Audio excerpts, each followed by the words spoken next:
Greater Toronto Area home sales showed some signs of recovery in 2024, but when you compare these sales numbers to new listings, some tough realities start to set in. On the condo side, it was the slowest year that we've seen since 2008, and when you look at freehold properties specifically, you're looking at a bottom 3 slowest year. In this video, let's break down those numbers to get an idea of what really happened in the Greater Toronto Area real estate market in 2024. Hi everybody, I'm Rob Marsiglio, a realtor specializing in Greater Toronto Area real estate. Each week on this channel, my goal is to bring you data-driven insights to help you navigate this market. In today's video, we're going to talk about 2024, the year that was. We're going to talk about how sales bumped up from 2023, but how the listing surge that we saw, sales did not quite keep up with those listings. We're going to break it all down by property type in this video.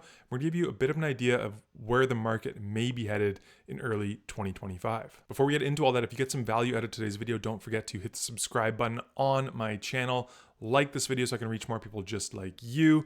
But enough of this promotion, let's get into the numbers. 2024 ended the year off with 67,699 sales. This is based on a manual query that I did in the MLS. So I just looked up all property type sales from January 1st to December 31st, 2024 across the Greater Toronto Area. That's the number that I came up with. It's about 90 or so sales higher than what Treb reported on their year-end market watch. Now, this number is a slight improvement from what we saw in 2023. That's 66,537 number, again, based on a manual query.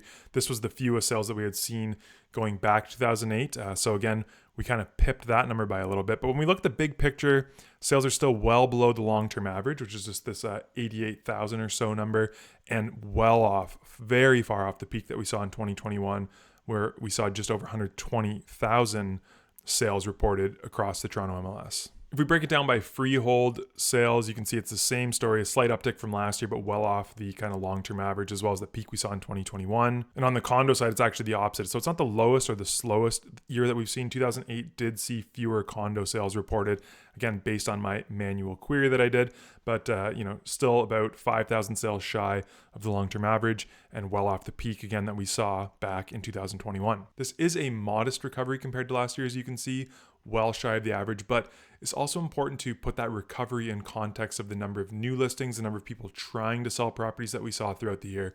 That's what we're going to get into next. So 2024 saw just over 168,000 new listings entered into the MLS system, up about 23,000, 22,000 from the year prior.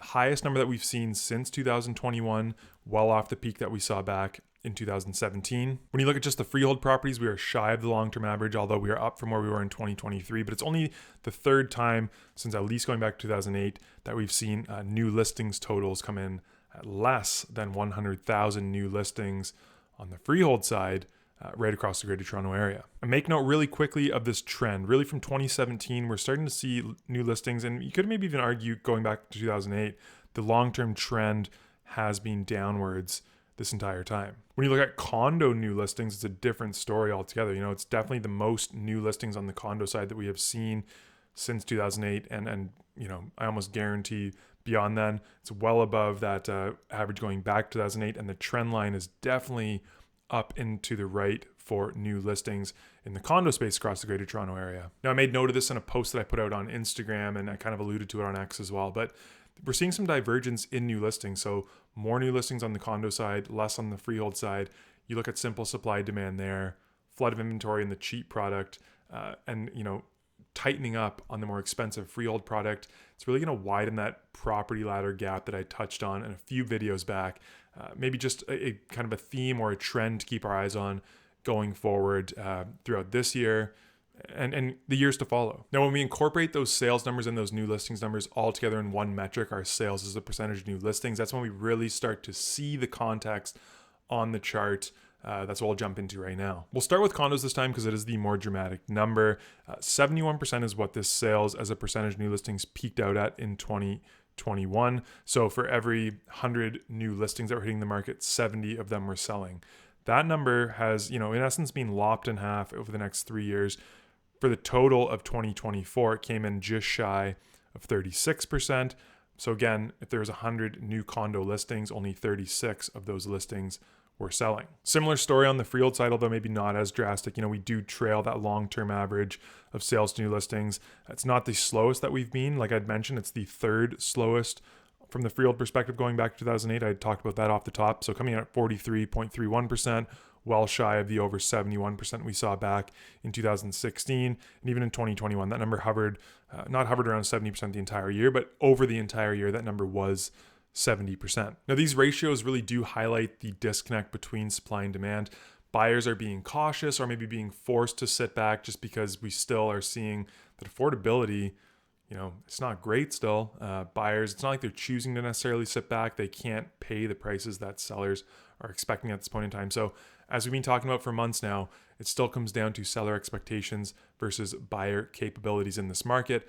When that starts to come closer together, I think we'll start to see this sales as a percentage of new listings start to creep up. And that's when we'll really start to hone in as well on what the true market value for some of these properties are. The last 2024 trend I want to touch on is terminations and expiries, listing terminations and expiries. This is the entire GTA lumped together. And you can see that 2024, we had just shy of 90,000 listings terminated or expire, well above that annual long-term average of just over 63,000. A big uptick from last year where it was kind of right around average in 2023. We'll break the numbers down into freehold and condos to look at terminations and expiries as a percentage of new listings.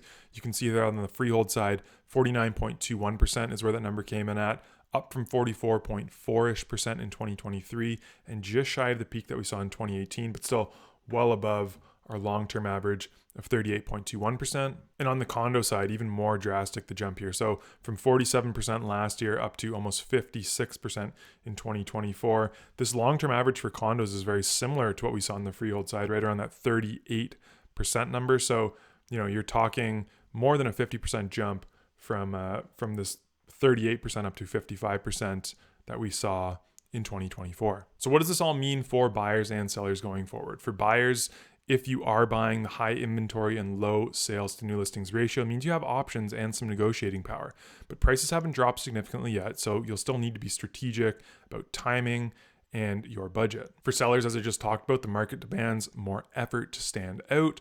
Pricing your home competitively, presenting it well are critical to overcoming the competition and reaching those motivated buyers. Just being realistic on that price is a huge, huge thing right now for sellers. 2024 was a year of caution in GTA real estate. There were more sales, like we said, but way more listings as well. And that presented challenges to sellers not attaining maybe prices that they wanted. 2025 is going to depend a lot on how these trends evolve. We'll be looking back at these numbers weekly. So before you go, don't forget to subscribe to the channel so you don't miss those weekly updates. And leave a comment below for me. What really stood out to you about the 2024 real estate market? I'd love to hear your thoughts. One last thing, if you are planning to make a move in 2025, do not hesitate to reach out to me. All my info is in the description of this video. You can book a call with me right into my calendar using the Calendly link down in the description. Thanks so much for sticking with me right through to the end of another video. Happy New Year, and until we speak again, stay safe and cheers.